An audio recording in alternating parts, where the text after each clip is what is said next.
So the Well of Ascension, I just finished part 2, and what I've been doing in this series is reading each section of this trilogy, the Mistborn trilogy, and after each section I've been pausing and making predictions on what I think is going to happen for the rest of the book, or literally just next, or for the rest of the trilogy. So it's been really fun so far. Thanks for joining me. So the first part of this book was actually really short. It was only 90 pages, but this second section was an additional 150 pages. So we have a good chunk into the book. I feel like I have a better grasp of what this book is going to be about, and I feel like I can make much better predictions. Fingers crossed. But whenever I think that, I'm always miles away. And when I think I'm miles away, normally I'm a little bit closer. So let's just hop into what's happened in this section and my predictions moving forwards. So one of the first things that happens in this section is we find like the Inquisitors' stronghold, and it's Marsh and Sazed, and they discover that some of the texts that we're getting at the start of each chapter are also written out here by somebody called Quan, it would appear.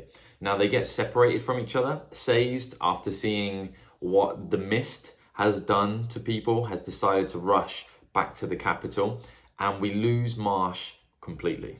But we do get some really interesting information. So we discover that the metal that is put through people's eyes to become Inquisitors appears to be different for each Inquisitor. So that would suggest that whatever your ability was, so let's say you're a misting and you're a thug, so it was pewter, I believe. So I believe that those that are put through your eyes, the big spikes, would have to be pewter to begin with. And then somehow the Lord Ruler figured out how to put different metals into you, and then you were able to use those different metals. I don't know how that's the case, but he obviously was creating Mistborns somehow. So I don't know if there's like a third magic system, or a fourth, or a fifth. There's probably loads of magic systems we haven't seen based on the size of the universe from how many books there are to come. So that's a possibility, but I don't think they'd throw a third magic system in there in just the second book, because we haven't really got to terms with the first two, I feel like. So my guess is that it's a mixture of something to do with ferrochemy and then something to do with allomancy, and the Lord Ruler figured out how to give people extra powers. And I know that's kind of a weak prediction, and it's not even a prediction because we know the Inquisitors have all of the powers, but it has to be something along those lines, right? It has to be something along the lines of he, through his battles with the Deepness or the Mist or whatever he was doing on a regular basis to keep the Deepness away, he clearly has a much better understanding of allomancy, how the Mists work and how the Mists give their abilities, and he's managed to put that into these Inquisitors somehow. So a very vague prediction to start with, not even a prediction really, but that is something I'm excited to learn about moving forwards in this book.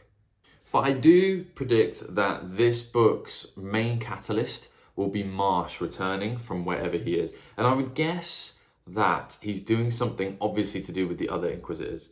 Because the Inquisitors will have a deeper understanding of what happened to them, A, because it happened to them, obviously. They were undergoing the change, and Marsh had it happen to him as well. But also, some of them will have spent, I assume that they are also immortal, but some of them will have spent a really long time in Lord Ruler's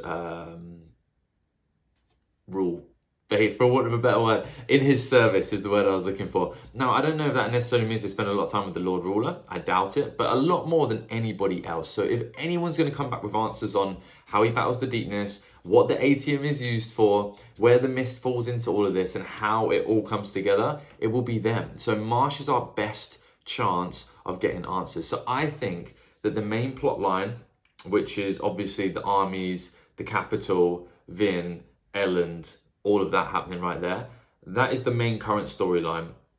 That will probably need to be resolved, and then Marsh will come back, and then we can head off to the Well of Ascension, because the Well of Ascension is obviously key. So I predict that Marsh is off discovering, learning, and finding the secrets, and then when he reappears, that's when we get back to the overarching storyline of this trilogy, which is obviously the Deepness, the Hero of Ages, the Well of Ascension, all of that together.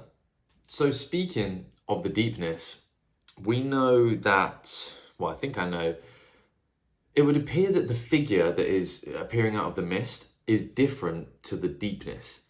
And the reason I say that is because this figure was following the Hero of Ages, or the one we thought was the Hero of Ages, around before the mists were even a thing, the daily mists, right?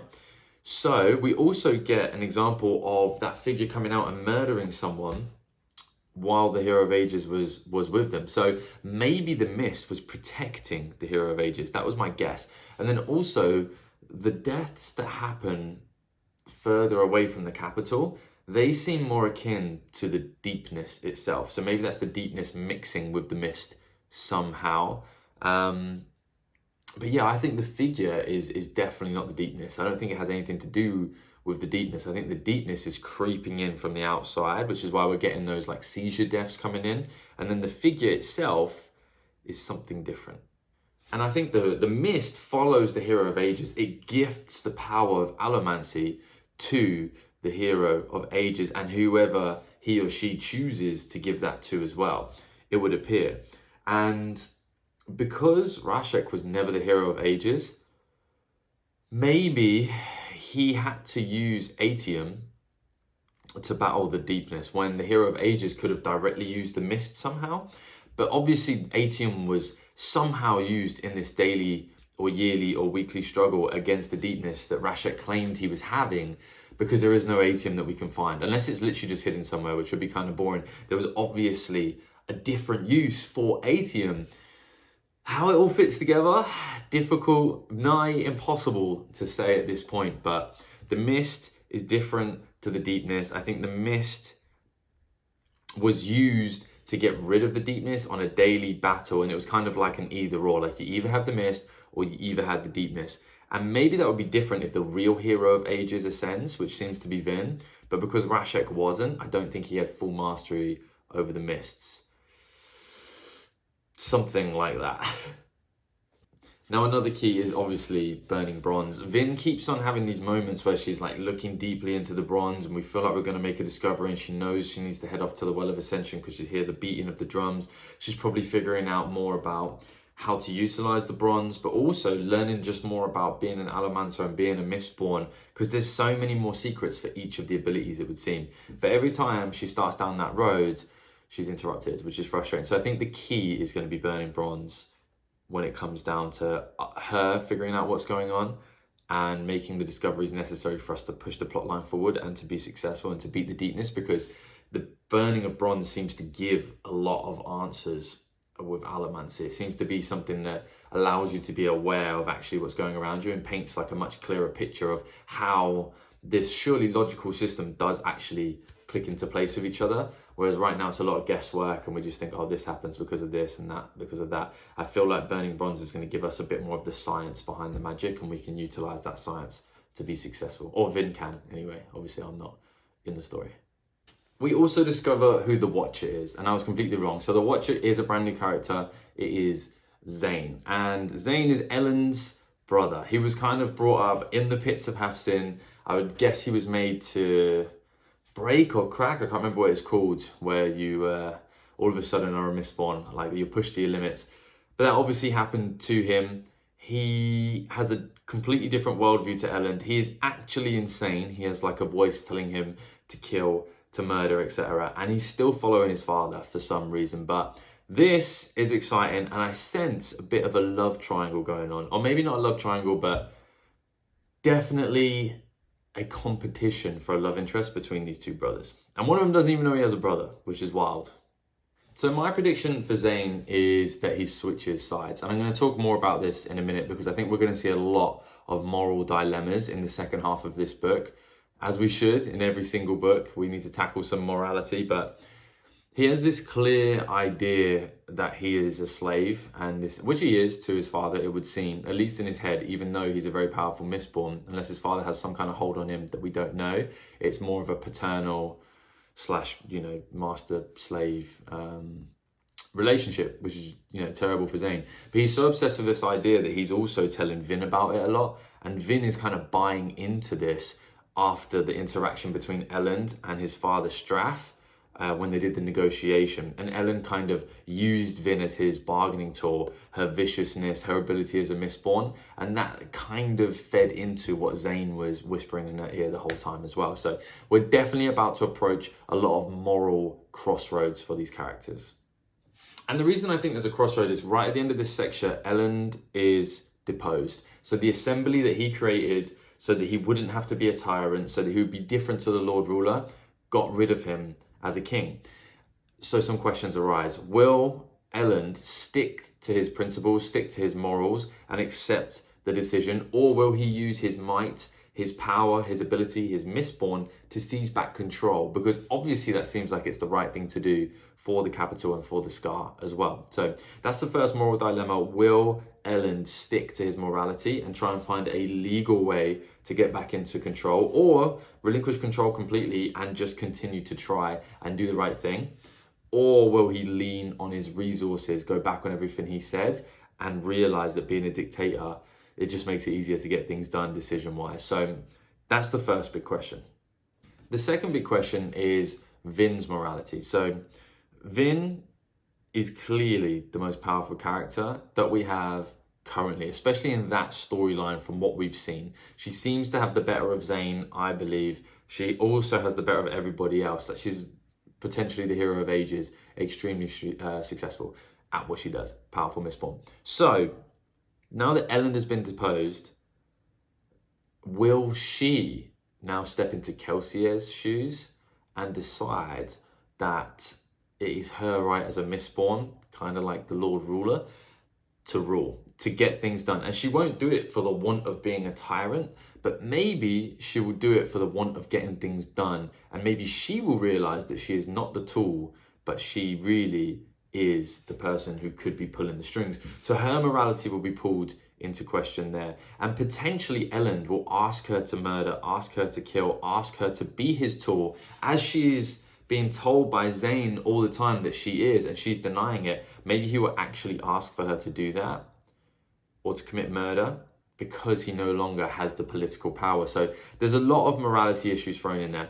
What do I think will happen? I think our heroes will hold out. I think that Elend will hold on to his morality, stick to everything he said, and find a legal way to gain back the crown via the assembly. Like if he can be deposed, then I'm sure he can be put back on the throne as well. I think Vin will come close. It'll be difficult, but she will relearn what she learned in the first book, which is about friendship, which is about trust, which is about playing her part as a part of a crew.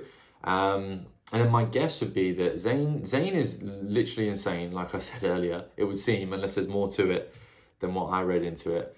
But I would guess that he does swap sides, but I also would guess that he probably can't be left alive. And I also think that Elend will probably welcome him as a brother, and that might be the thing that makes him swap sides rather than his good feelings for Vin. So there's a lot going on there. I think we're going to get the moral outcome. But if Elend and Vin and Zane were all just to go completely rogue and not lose their morality, but just decide we're going to do whatever it takes to win, I think that would probably be a more fun storyline. But I'm not the author. We'll see what happens. So as expected, we're learning a lot more about the Kandra, and we learn a few things. We learn why they take the contract, what life was like for them before. We learn that they can't be Allomancers and can't be affected by Allomancy, I believe it is. And then also Mistborns can identify them. Although we don't know exactly how, we do know that because Orosar let it slip. So I think we're getting some quite obvious foreshadowing for a scenario in the future. And what that scenario is going to be is Vin will release Orosar from the contract for some reason, and he will decide to do the right thing anyway. He will decide to help them out of respect for who he's working with and out of his own desires, and he'll become his own man. That is classic foreshadowing. If that doesn't happen, I'll be very, very surprised. And I'm also just excited to learn more about the Kandra. Like there's such interesting creatures that there's no way that would be boring. There's so many interesting creatures. We have Inquisitors, we have the Kandra, we have the Deepness, we have the Koloss, which I'm going to talk about next. Very strange. We have terrace men and terrace women. And we're probably just scratching the surface. I'm sure there's a lot more out there. Like it's still been a very zoomed in and focused storyline. Like we haven't done a ton of expansion on the world or learning about it. So I'm sure there's so much still to learn. But yeah, the Kandra, Very, very interesting. Excited to see where that storyline goes and just learn more about their culture and what they're all about. But the big scanner in the works is the Koloss. So when Seist is coming back to the capital, he bumps into Gestes, who was one of the noblemen, and I believe he was friends with Elend previously as well. And he has like 20,000 Koloss with him. Now, we know previously that the Lord Ruler had control of the Koloss. So I was trying to figure out how Gestes got control of them.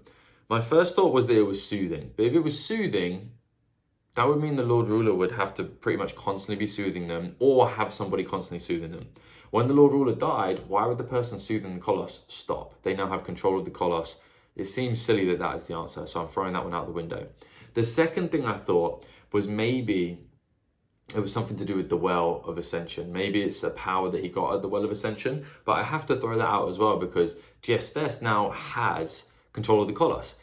I don't think he was anywhere near the Lord Ruler when Vin killed him, and how would he grab whatever this thing was from the Well of Ascension? Like, it just doesn't really add up. I thought then maybe it would just be like an item that controls the Koloss, but again, doesn't make sense. So it's really confusing. I don't know how the Koloss are being controlled.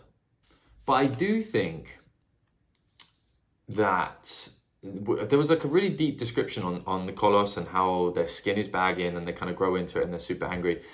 I don't know if there's a link between the Koloss and the Kandra maybe, because the Kandra are quite skin heavy. And what I mean by that is a huge part of what they do is, you know, digesting someone's bones and then creating new skin. So they have like skin-like abilities as well. It's a very tenuous link. Like, there's not a ton of evidence for them being linked, but I don't know. I really don't know where the Koloss fit in. It's like very, very strange, but it would appear maybe they're in the same family or cousins to the Kandra potentially. But the opposite, like they're obviously much more stupid, it would seem, much angrier and much more controlled by their emotions, where the Kandra are much more controlled by logic, it would seem. However, they both have skin issues, so I don't know. We'll see what happens with the Koloss, but I believe like the main storyline, the Koloss arriving will be huge. It will be absolutely massive, and I believe it will probably unite a lot of the armies underneath one ruler, hopefully going to be Elend. So, what is happening next? I believe we get Zane and the rest of them attacking Vin. She survives it, Zane survives it, Zane switches sides. Although begrudgingly, he decides to do it. And then what happens is we need to get a solution to that storyline. The Koloss turn up. I think what happens is, and for me, the obvious answer to this whole scenario is somehow getting the message to the Scar that if Elend is king, and if they accept him as king, they will be treated fairly. Unless I'm completely miles off, there's a huge population of Scar in both armies, if not a lot of the army itself is Scar population. So surely the answer is bringing those people across and bringing them to our side. I know that's going to be difficult because how do you communicate that to them? But it's going to be important, no? I feel like it's going to be really important. So that would be my solution. I don't know how they would do it, but that storyline needs to get wrapped up. Marsh comes back. When Marsh gets back, then we learn more about the Deepness, the Inquisitors, that whole scenario, and then we head off to the Well of Ascension so that Vin can be baptized or knighted or go through the trials or whatever it needs to happen at the Well of Ascension for her to rise up, become the hero of ages, defeat the Deepness, understand the mists. Voila. But I do have a question for you. So I was thinking about this. If you were a misting and you were an average misting, nothing special, which ability would you choose? Obviously you can only have one. Now I'm only on part 2 of the second book, so there might be some abilities that haven't been properly explained here. So if that's the case, try to remember where your head was at this point and try not to give anything away in the comments. But I'd love to hear which one you would choose. For me, I think it would be hard to pass up the ability of being a thug, just because having those physical abilities would be so much, would be really useful just on a day-to-day life. I think it would be the most practical ability. Also, I think it would be really fun to be a soother. Just because, again, it would just be really useful in day-to-day life. And I know that sounds a lot like mind control, but it would just be so useful to have everybody not agree with you all the time, but if you just soothe their emotions through, like you get what you want more often than not, You smooth your way through conversations, and it would just make for a very chill life, I think, if you did it correctly. But you tell me, what would your answers be? Obviously, flying through the air, being able to push on coins would be really, really fun as well. It'd probably be quite hazardous without the ability to pull as well. Like, you'd have to get really good at just pushing. All of them would be really fun, but I think the enhanced, like, balance, strength, all of that stuff from Pewter would probably be the one for me. Outside of that, I'm looking forward for you joining me on the next section. What did you think of this section? What did you think of my predictions? If you enjoyed this format of video, I've done this for all of the Wheel of Time and Joe Abercrombie's the First Law series as well, and we'd love to have you here for the next one as well. Thank you.